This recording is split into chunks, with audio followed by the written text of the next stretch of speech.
1 year after 300 Spartans died at Thermopylae, 10,000 returned. They came for one purpose: revenge. The Persians had burned Athens, conquered half of Greece, and humiliated Sparta. But on August 27th, 479 BC, everything changed. This is the story of the bloodiest vengeance in ancient history. After Thermopylae, King Xerxes believed Greece was finished. His massive army had crushed Leonidas and the 300 defenders. The Persians swept through Greece, burning cities and destroying resistance. Athens was evacuated and then burned to the ground. The Acropolis, the temples, the homes, all reduced to ashes. Xerxes stood in the ruins and proclaimed total victory over the Greeks. But then came the Battle of Salamis, a naval disaster for Persia. The Greek fleet destroyed the Persian navy in the narrow straits.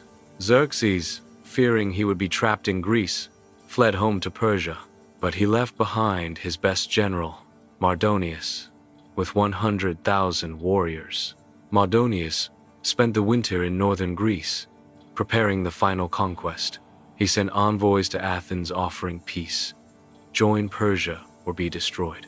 The Athenians refused, and Mardonius burned Athens again out of rage.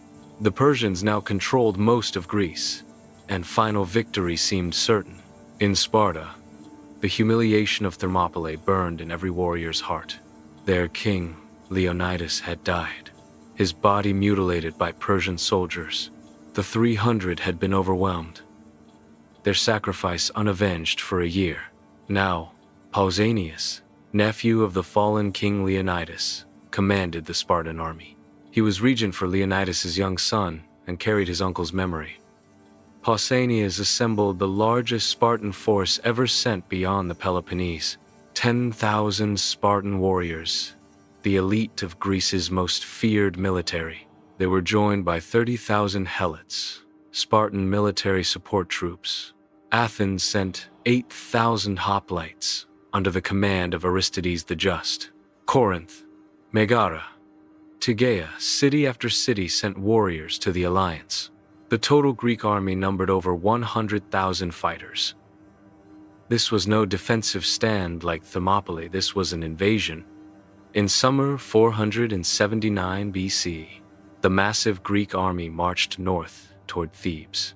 Mardonius learned of their approach and positioned his army near Plataea. He chose the plains, perfect terrain for his feared Persian cavalry. The Persian army included warriors from across the empire: Persians, Medes, Bactrians, Indians. Mardonius also commanded Greek allies, Thebans and Boeotians, who had joined Persia. The two armies faced each other across the Asopus River in Boeotia. For 11 days, neither side attacked, each waiting for advantage. Persian cavalry began harassing the Greek supply lines with devastating raids. They destroyed Greek supply columns and fouled the Gargaphia spring with bodies. Without water and supplies, the Greeks would be forced to retreat or starve. Pausanias ordered a nighttime withdrawal to reach new water sources. But the maneuver went disastrously wrong in the darkness and confusion. By dawn, the Greek army was split into 3 separate groups. The center had retreated too far back, nearly to Plataea's walls. The Athenians on the left were isolated and exposed on the plains. The Spartans on the right were moving slowly, one commander refusing orders. Mardonius saw the chaos and believed the Greeks were fleeing in panic. He ordered his entire army to attack and destroy the retreating enemy. The Theban and Boeotian Greeks charged the isolated Athenian position. Thousands of allied Greek traders attacked their former countrymen. The Athenians formed phalanx and held, but they were outnumbered and surrounded. Meanwhile, Mardonius personally led the Persian elite forces against the Spartans. The Persians advanced behind a wall of wicker shields, arrows darkening the sky. Spartan warriors fell as Persian arrows rained down in devastating volleys. Pausanias refused to order the charge.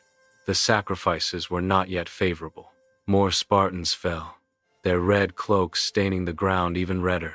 The situation was desperate, and many Spartans thought Thermopylae would repeat. Then the Tegeans could wait no longer, and charged with a battle cry. The Spartans followed, their bronze armor gleaming as they rushed forward. The two armies collided in brutal hand-to-hand combat. Persians had light armor and short spears against Spartan heavy bronze and long spears. The Spartans smashed through the wicker shield wall like a battering ram. Persian warriors were impaled on 8-foot Spartan spears before they could strike. The Spartans fought with fury, remembering every fallen comrade from Thermopylae. They pushed forward relentlessly, crushing the Persian front ranks. General Mardonius fought bravely, rallying his troops from horseback. A Spartan hoplite named Amnestis hurled a rock with devastating accuracy. The rock struck Mardonius in the head, killing him instantly. With their commander dead, Persian morale shattered completely. The Persian army began to retreat, and retreat turned into rout. The Spartans pursued without mercy, cutting down fleeing Persians. On the left, the Athenians had held against the Greek traitors. When the Persians fled, the Thebans and Boeotians also broke and ran. The entire Persian army was now fleeing toward their fortified camp. The Greeks charged the camp, scaling the wooden walls under arrow fire. Inside was chaos as Persians tried desperately to organize defense. The Spartans and Tegeans breached the walls and poured into the camp. What followed was massacre, not battle. The Greeks showed no quarter. Persian soldiers were cut down by the thousands in the cramped camp. Of the 300,000 Persian invasion force, only 3,000 survived. The Greeks had lost fewer than 2,000 warriors in the entire battle. The Spartans had avenged Thermopylae with the most complete victory in Greek history. They found the body of King Leonidas' killer and mutilated it in revenge. The Persian camp was looted, revealing unimaginable wealth and luxury. Golden tents, silver furniture, exotic treasures from across the Persian Empire. The Greeks melted down Persian armor and created a bronze serpent column. This column listed all 31 Greek city-states that fought at Plataea. It was erected at Delphi as an eternal monument to Greek unity and victory. Among the Spartan warriors was Aristodemus, lone survivor of Thermopylae. He had been branded a coward for surviving while his comrades died. At Plataea, Aristodemus fought with suicidal recklessness, seeking redemption. He killed dozens of Persians before finally falling in combat. The Spartans debated whether to honor him. He had broken formation recklessly. They decided his courage was admirable, but his discipline unacceptable.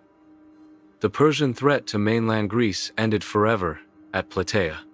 Never again would Persian armies threaten the Greek city-states. Western civilization was saved by the spears of Spartan vengeance. The 300 had their revenge, delivered by 10,000 brothers.